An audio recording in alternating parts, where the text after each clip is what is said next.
कर्म वो नहीं होते जो व्यक्ति की जानकारी में होते हैं।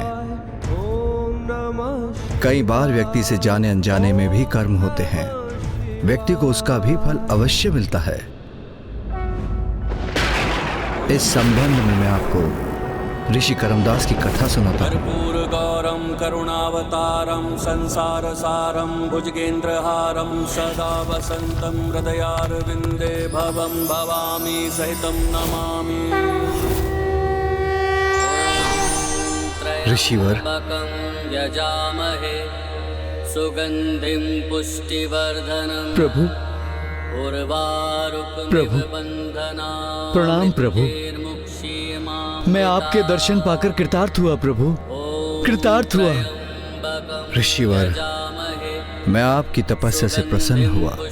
कहिए, क्या वरदान चाहते हैं आप? मैं आपसे क्या वरदान मांगू प्रभु? मुझे तो आप पर अटल आस्था है और मेरा ये विश्वास है कि मेरे कर्मों के अनुसार मुझे सुफल प्राप्त होगा। इसीलिए प्रभु, मेरी 12 वर्षों की इन कठोर तपस्या के फलस्वरूप आप मेरे पूर्व के बुरे कर्म मिटाने का वरदान दीजिए, जिससे मैं पुनः आपकी तपस्या में लीन होकर सत्कर्म करने में सक्षम बन सकूं।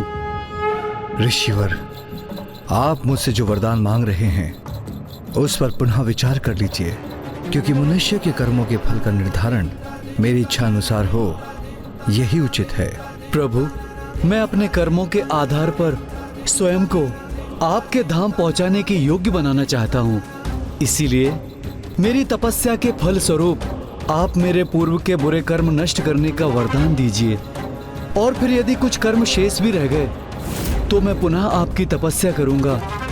और इस प्रकार मैं जब तक अपने समस्त बुरे कर्म मिटाकर आपकी शरण में रहने का अधिकार प्राप्त नहीं कर लेता, तब तक मैं इसी प्रकार, इसी विचार पर दृढ़ रहकर अपने कर्म अर्थात अपनी तपस्या में टिका रहूंगा।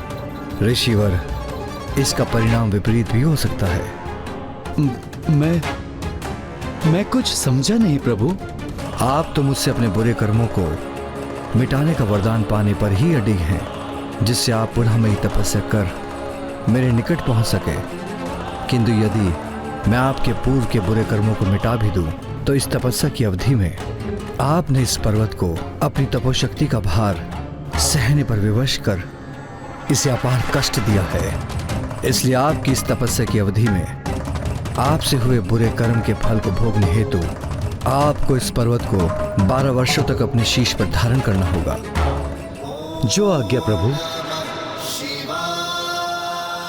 तो देखा आपने शनिदेव, व्यक्ति का कर्म फल वो व्यक्ति के कर्म फल ही हैं जो उसे मिले वरदान को श्राप एवं श्राप को वरदान बना सकते हैं।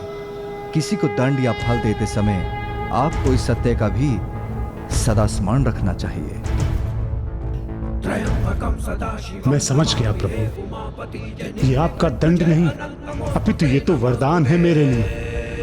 आपके द्वारा मुझे नियंत्रित किए जाने के फल स्वरूप अब मुझसे कभी किसी प्राणी के लिए अन्याय नहीं होगा। आपके ऐसे वरदान रूपी दंड के लिए मैं आपको शत शत नमन करता हूं प्रभु, शत शत नमन करता हूं। और प्रभु, मैं वचन भी देता हूं कि जो भी भक्त धर्म पथ पर अग्रसर रहते हुए आपकी उपासना करेंगे, आपके नाम का जाप करेंगे, मैं उन्हें अपनी दृष्टि के प्रभाव से मुक्त रखने का हर संभव प्रयास करूंगा। प्रभु, स्वामी की जिस दृष्टि को आपने अभी नियंत्रित किया, उसे मैंने ही श्रापित कर अनिष्टकारी बना दिया था। इसलिए आपसे मेरी विनती है कि कृपा कर मेरे श्राप को भी नियंत्रित कर दीजिए और मुझे मेरी भूल सुधारने का एक अवसर प्रदान कीजिए। ओम नमः शिवाय, ओम नमः शिवाय, ओम नमः शिवाय, ओम नमः शिवाय, ओम नमः शिवाय, ओम नमः शिवाय। मैं घोषणा करता हूं कि आज से शनिदेव की सामान्य दृष्टि किसी को अहित नहीं करेगी। जब आपकी वक्र दृष्टि किसी पर लक्षित होगी तभी उसका अनिष्ट होगा। इसलिए शनिदेव देवी, आज से आप दोनों एक दूसरे के साथ निश्चिंत होकर सुखमय जीवन व्यतीत कर सकेंगे। जयनाथ निहाल।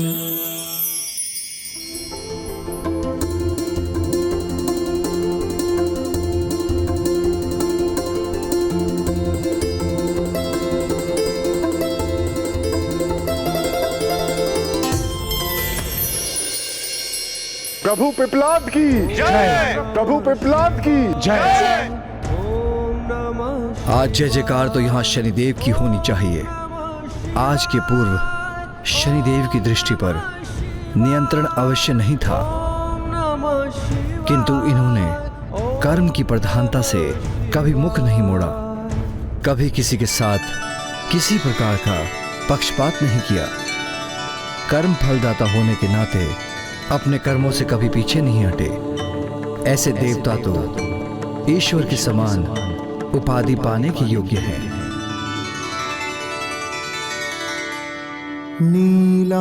और आज से आपको शनिदेव ही नहीं अपितु शनीश्वर के नाम से भी जाना जाएगा। और सभी की दृष्टि में आपका स्थान ईश्वर समान होगा। प्रभु तं नमामि शनैश्चरम्।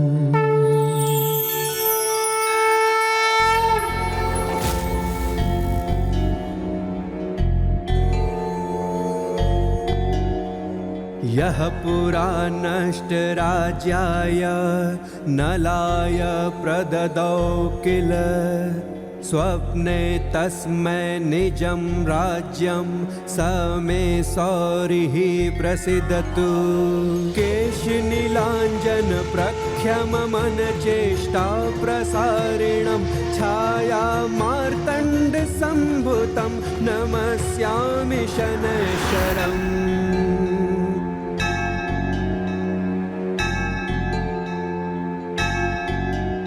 नमोऽर्कपुत्राय शनैश्चराय निहारवर्णां जनमेचकाय श्रुत्वा रहस्यमभवकामदस्य फलप्रदो मे भवे सूर्यपुत्रम्।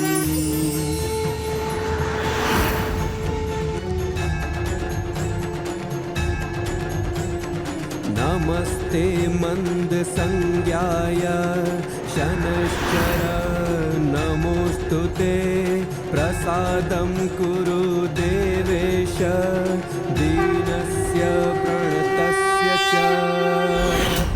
अर्थात प्रभु पिपलाद का जन्म शनि दृष्टि को नियंत्रित कर शनि देव को शनीश्वर की उपाधि प्रदान करने के लिए हुआ था। हाँ गौरी पुत्र, अपने पिपलाद अवतार में सर्वप्रथम प्रभु ने काल सर्प योग को नियंत्रण करने के उपरांत शनि दृष्टि को भी नियंत्रण किया और मनुष्य को मानवता की एक सीख भी प्रदान की, जिसके अनुसार शक्तिशाली व्यक्ति के लिए अति आवश्यक है कि वो अपनी शक्तियों पर नियंत्रण रखे, अन्यथा उनकी शक्तियों का प्रयोग भलाई के स्थान पर बुराई के लिए ही होता है। ओम नमः शिवाय। ओम नमः शिवाय। ओम नमः शिवाय। ओम नमः शिवाय। ओम नमः शिवाय।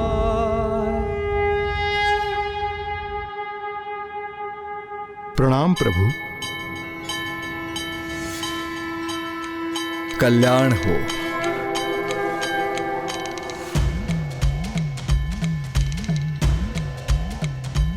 लंकेश ने सर्वथा उचित कहा। अपनी शक्ति के सदुपयोग के प्रति सभी को सदैव सजग रहना चाहिए। कभी उस शक्ति पर अहंकार नहीं करना चाहिए, अन्यथा उनसे कोई ऐसी भूल न हो जाए जिससे सुधारना संभव हो और वो अक्षम भूल व्यक्ति को उसके विनाश की ओर ले जाए। प्रभु के ये सीख यदि लंकेश आत्मसात कर ले तो उनका उद्धार हो जाए। मात्र शक्ति ही नहीं, नियंत्रण तो जीवन के प्रत्येक पक्ष में होना चाहिए, क्योंकि व्यक्ति के क्रोध, जीवा, इच्छाओं पर नियंत्रण ना होने से वो अन्य मनुष्य को कष्ट देता है, उन पर अन्याय करता है, जो धर्म के विरुद्ध होता है।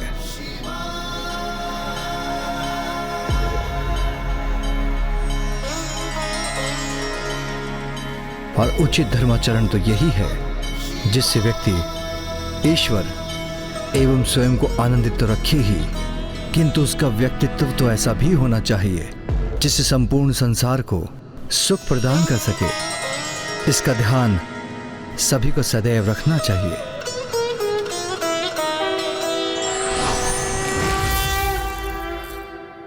आपने सुना गौरी पुत्र, प्रभु पिपलाद ने अपने वचनों से आपको ही सीख दी है। कहीं आप अपने सुपथ से भटककर कोई भूल तो नहीं करने जा रहे हैं? लंकेश कदाचित स्वयं में कोई सुधार नहीं लाएंगे। प्रभु पिपलाद के उदाहरण से भी ये स्वयं को नियंत्रित करने का अर्थ नहीं समझ सके। तो ये थी कथा मेरे प्रभु महादेव शिव शंकर शंभू के 19 अवतारों में से प्रथम अवतार प्रभु पिपलाद की, जिनकी दया दृष्टि से शनिदेव शनेश्वर कहलाए। जय शिव शंकर शंभू। लंका के मार्ग में अभी दूरी शेष है गौरी पुत्र, हमें शीघ्रता करनी चाहिए। दशानन, जल ग्रहण कीजिए। आप चिंता मत कीजिए लंकेश। प्रभु महादेव की महिमा का गुणगान करते हुए अर्ध दिवस में हम लंका के लिए आधा मार्ग पूर्ण कर चुके हैं और दिवस के अंत होने तक हम लंका भी अवश्य पहुंच जाएंगे।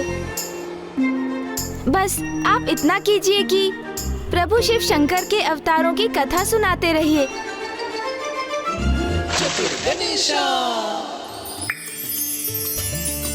कलश से जल छलका तो कीचड़ उत्पन्न हो गया। कभी कभी किसी को थाम कर रखना नहीं, छोड़ना ही उचित होता है। मुझे वो युक्ति सूझ गई जिससे लंकेश प्रभु के आत्मलिंग को छोड़ने पर विवश हो जाएंगे।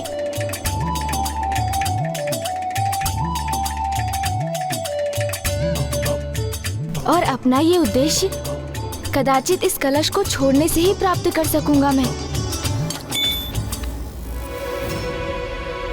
ओह, मेरा कलश! आप चिंता मत कीजिए लंकेश, मैं अपना कलश ढूंढ कर ले आऊंगा। आप आगे बढ़िए। उचित है गौरी पुत्र, मैं और विलंब नहीं कर सकता।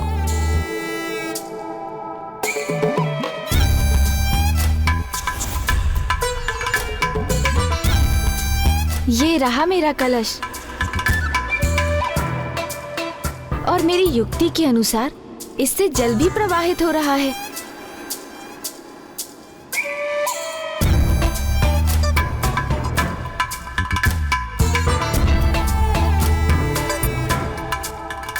हे गंगा मैया, आप अपने इस जल प्रवाह को लंकेश रावण से आगे पहुंचा दीजिए, जिससे वहाँ कीचड़ का दलदल उत्पन्न हो जाए और लंकेश उसमें धंसने लगे और मुझे प्रभु के आत्मलिंग को सौंप दें, अथवा आत्मलिंग को सुरक्षित रखने हेतु उन्हें स्वयं यहाँ भारत भूमि में ही स्थित कर दें।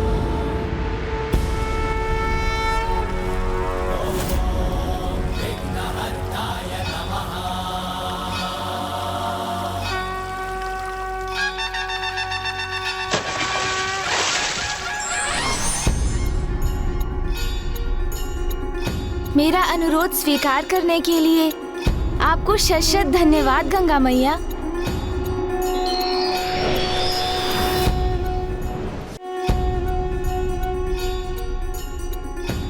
क्या हुआ गौरी पुत्र, कहाँ रह गए आप?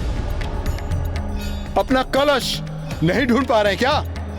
कलश तो यही है लंकेश, मेरे नेत्रों के समक्ष ही, बस उसे उठाकर लाना ही शेष है। मैं अभी आपके निकट पहुंच जाऊंगा। तब तक आप विचार कीजिए कि प्रभु महादेव के किन अवतार की कथा सुनाने वाले हैं आप मुझे। उनके शेष 18 अवतारों में से किसी एक अवतार की कथा का चुनाव करना होगा ना आपको। उचित है गौरी पुत्र।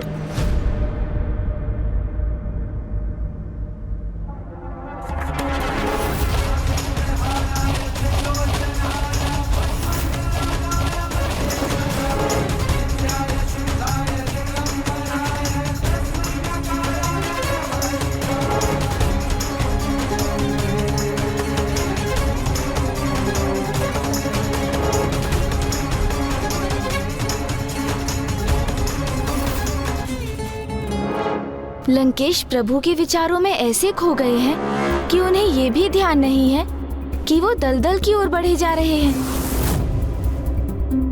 सावधान लंकेश, आगे कीचड़ है। ये साधारण कीचड़ मुझे क्या रोकेगा गौरी पुत्र? आप अवश्य सतर्क होके आइएगा। उचित है लंकेश, किंतु आप मुझे ये तो बताइए कि आप प्रभु के किन अवतार की कथा सुनाने वाले हैं? प्रभु शिव शंकर शंभू के प्रत्येक अवतार और उनकी कथा सर्वथा अद्भुत है गौरी पुत्र। इसलिए मैं इसी विचार में उलझा हूं कि मैं आपको कौन सी कथा सुनाऊं। आप निश्चिंत रहिए गौरी पुत्र, मैं अभी ये कीचड़ को कुछ ही समय में पार कर लूंगा।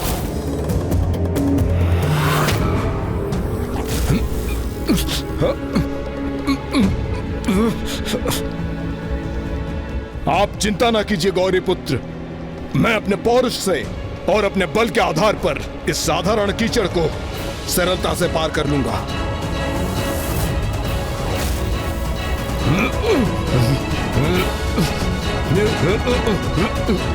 प्रभु के आत्मलिंग को सहज के रखना होगा। ओम नमः शिवाय, ओम नमः शिवाय। लंकेश, आप तो इस कीचड़ से सुरक्षित निकलने के स्थान पर इसमें और धंसते जा रहे हैं। आप भूल रहे हैं गौरी पुत्र, लंकेश रावण हूं मैं। ऐसा साधारण दलदल मुझे अधिक समय तक उलझा कर नहीं रख सकता। आप देखते जाइए गौरी पुत्र, मैं कैसे कुछ ही समय में इससे बाहर निकल आता हूं।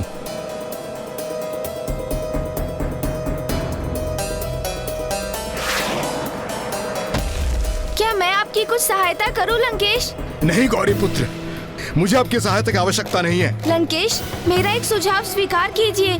आप प्रभु के आत्मलिंग को मुझे सौंप दीजिए और मेरा हाथ थाम कर आप बाहर आ जाइए। नहीं, मैं आत्मलिंग तो किसी को नहीं दूंगा और मैं स्वयं अपना ध्यान रखने में सक्षम हूँ।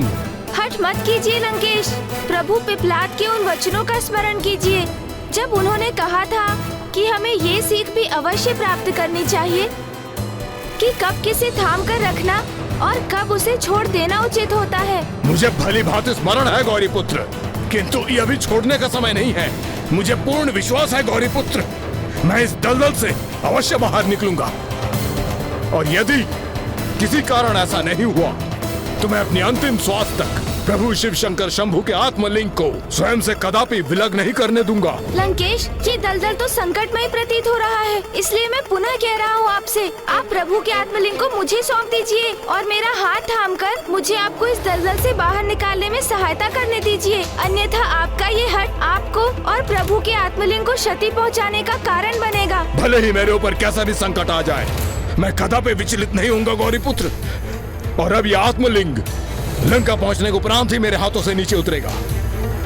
जय शिव शंकर शंभू।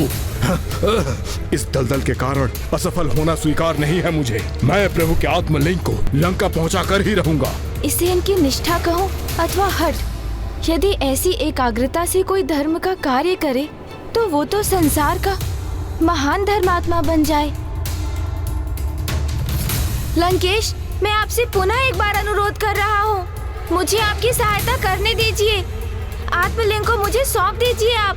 और मैं भी पुनः कह रहा हूँ कि जब तक मेरा जीवन शेष है मैं आत्मलिंग को कदापि नहीं छोड़ूंगा। ओ, ओ, ओ।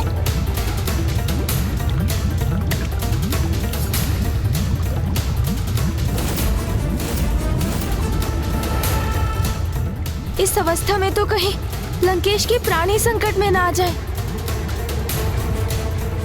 इस दलदल के भीतर श्वास लेने में असमर्थ हो रहे हैं।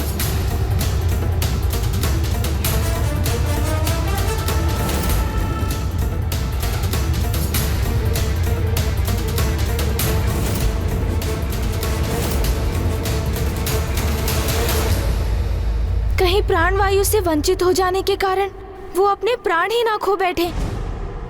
अर्थात अब मुझे ही कुछ करना होगा। सोन जी, सहायता कीजिए।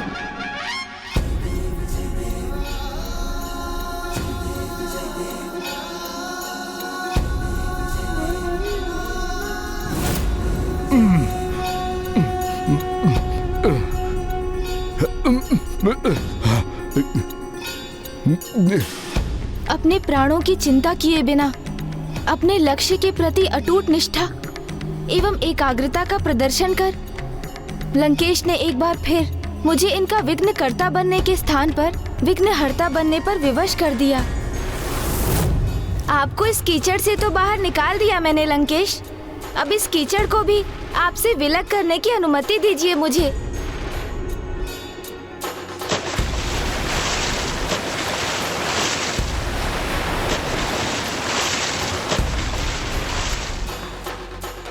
आपको मेरी सहायता करने की आवश्यकता नहीं थी गौरी पुत्र।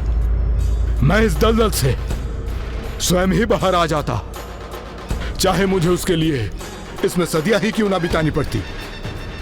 मैं तो इस बात से अचंभित हूँ लंकेश कि दलदल में पूर्ण रूप से समाहित होने का संकट उत्पन्न होने पर भी आपने प्रभु के आत्मलिंग को तनिक भी क्षति नहीं पहुँचने दी। उन्हें जिस प्रकार संभाल कर सुरक्षित रखा आपने, उसकी प्रशंसा मैं क्या कहकर करूं कि ये आपकी अपार निष्ठा थी, आपका हठ था अथवा आपकी भक्ति की एकाग्रता। भक्ति में एकाग्र रहने का सर्वोच्च महत्व है गौरी पुत्र, और मेरी भक्ति की एकाग्रता तो उससे भी अधिक है, जिन्हें भक्ति का प्रतीक माना जाता है। इसलिए मेरी भक्ति अतुलनीय है। किंतु आप मुझे ये तो बताइए कि आप पिताश्री के किस भक्त का उल्लेख कर रहे हैं? और किसका? स्वयं प्रभु महादेव शिव शंकर शंभू के अवतार, उनके सहायक नंदी जी का। ओह, नंदेश्वर जी।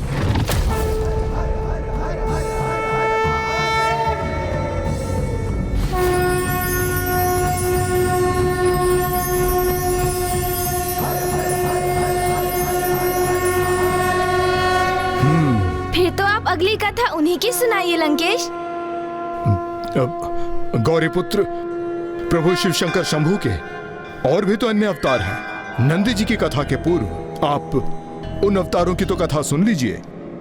अब जब नंदी जी का प्रसंग आपने आरंभ कर ही दिया है, तो सर्वप्रथम उन्हीं की कथा सुना दीजिए ना लंकेश। और इसमें तो आपको कोई भी संकोच नहीं होना चाहिए लंकेश, क्योंकि अभी आपने स्वयं ही कहा है कि नंदेश्वर जी भी पिताश्री के अन्य अवतार ही हैं।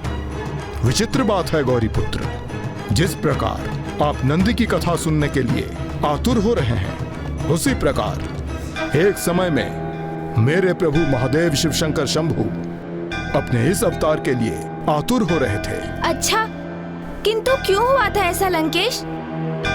क्योंकि उस समय समस्त भक्त प्रभु की आराधना अथवा तपस्या किसी न किसी वरदान की आशा में ही करते थे, किंतु प्रभु महादेव शिव शंकर शंभू तो बस इतना ही चाहते थे कि उनसे जुड़ाव हेतु उनका कोई परम भक्त उनकी भक्ति में लीन रहे और मेरे समान संसार के समक्ष प्रभु की भक्ति का सर्वोच्च उदाहरण प्रस्तुत करे।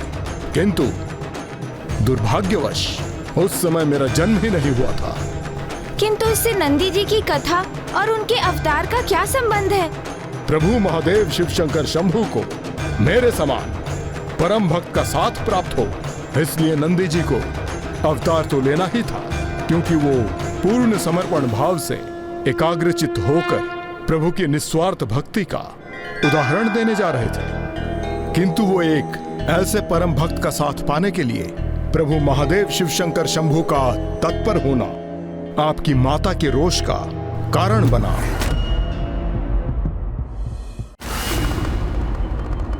स्वामी, आज इन पुष्पों को देखकर ऐसा नहीं प्रतीत हो रहा जैसे ये पुष्प अपने पूर्णता उल्लास में प्रकट हुए हैं। साधारण।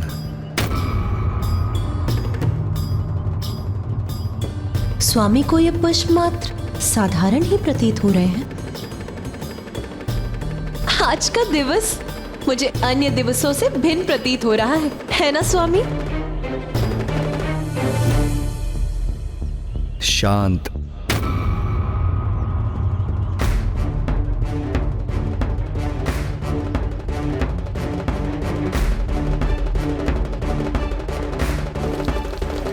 अच्छा स्वामी, आप मुझे ये तो बताइए, मैं आपको मंदार एवं जूही में से किन पुष्पों की माला समर्पित करूं? श्रद्धालु।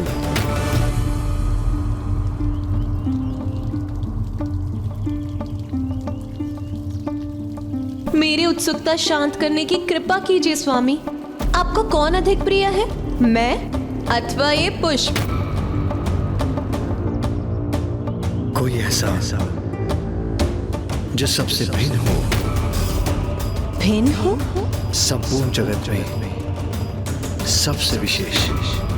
मैं आपसे प्रश्न कुछ और पूछ रही हूँ और आप उत्तर कुछ और दे रहे हैं स्वामी।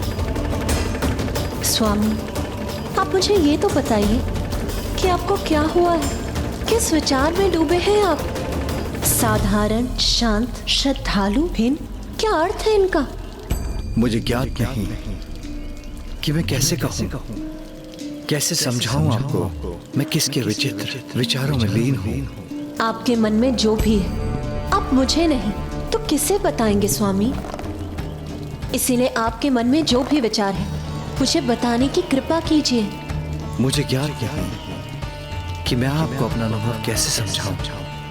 ये सत्य है कि आप मेरी अर्धांगिनी हैं, मेरे साथ हैं, किंतु कुछ समय से मुझे अपना जीवन एकाकी प्रतीत हो रहा है। एकाकी प्रतीत हो रहा है। एकाकी प्रतीत हो रहा है।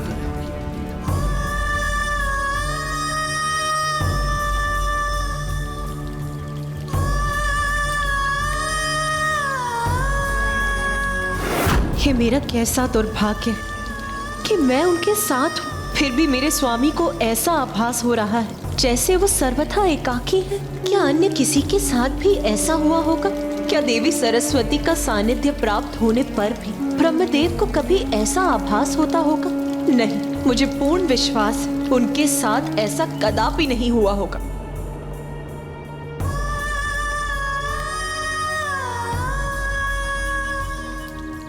क्या देवी लक्ष्मी के उनके साथ होने पर भी, क्या भ्राता श्री हरि नारायण को कभी ऐसे एकाकीपन का अनुभव हुआ होगा?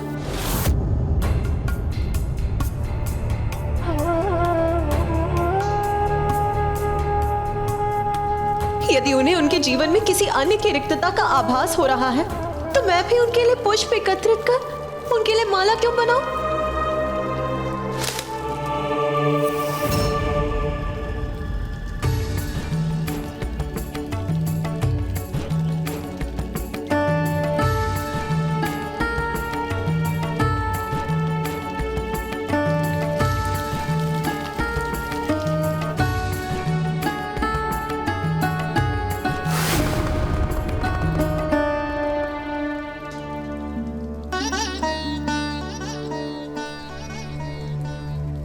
मेरे यहाँ होते हुए भी यदि स्वामी को ऐसा प्रतीत हो रहा है कि वो यहाँ एकाकी है, जैसे मैं उनके लिए अदृश्य हो गई हूँ, तो फिर ठीक है, मैं भी उनसे अपने नेत्र फेर कर उनकी ओर देखूंगी भी नहीं।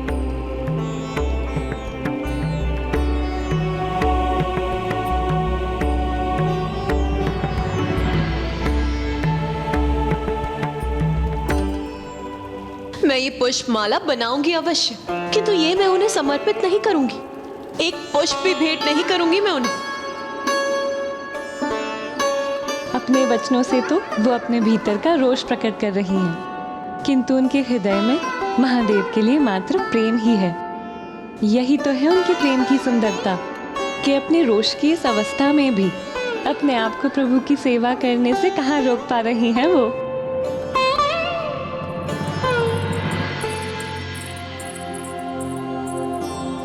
अपने स्वामी के प्रति अपने समस्त कर्तव्यों का निर्वाह करती हूँ मैं, फिर भी स्वामी को एकाकी प्रतीत हो रहा है। अपने जीवन में किसी अन्य की आवश्यकता का आभास हो रहा है। उचित है, फिर आज से मैं स्वामी की भोजन की तनिक भी चिंता नहीं करूंगी।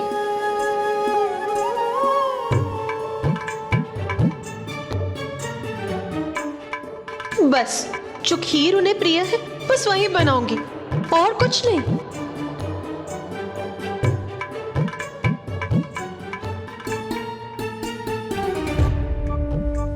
उनके कारण अपना एक भी अश्रु नहीं छलकने दूंगी मैं। प्रतीत होता है स्वामी कि प्रभु महादेव एवं देवी पार्वती के मध्य अकारण ही कोई मतभेद उत्पन्न हो गया है। कदाचित देवी पार्वती महादेव को समझने में कोई भूल कर रही हैं, इसलिए इतनी दुखी हैं।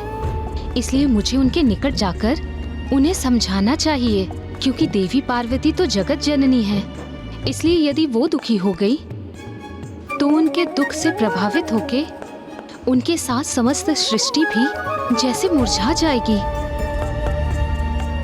आपको कौन अधिक प्रिय है, मैं अथवा ये पुष्प?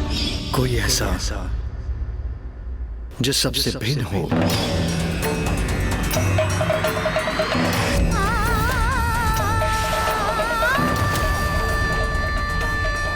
एक विचित्र, एक अपूर्णता का आभास हो रहा है। मुझे अपना जीवन एकाकी प्रतीत हो रहा है, एकाकी प्रतीत हो रहा है। उचित है फिर, यदि स्वामी को एकाकीपन का इतना ही आभास हो रहा है, किसी को मेरी आवश्यकता कैलाश में ही नहीं है, तो मैं भी अपने पिताश्री के यहाँ चली जाऊंगी।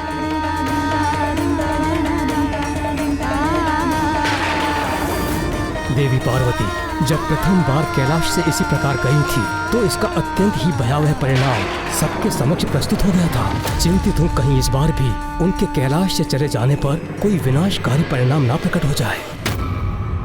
रथ रूपी मन पर यदि विवेक रूपी लगाम हो तो वो उचित स्थान पर अवश्य ही ले जाएगा। इसलिए मन और विवेक का परस्पर उचित तालमेल होना ही चाहिए।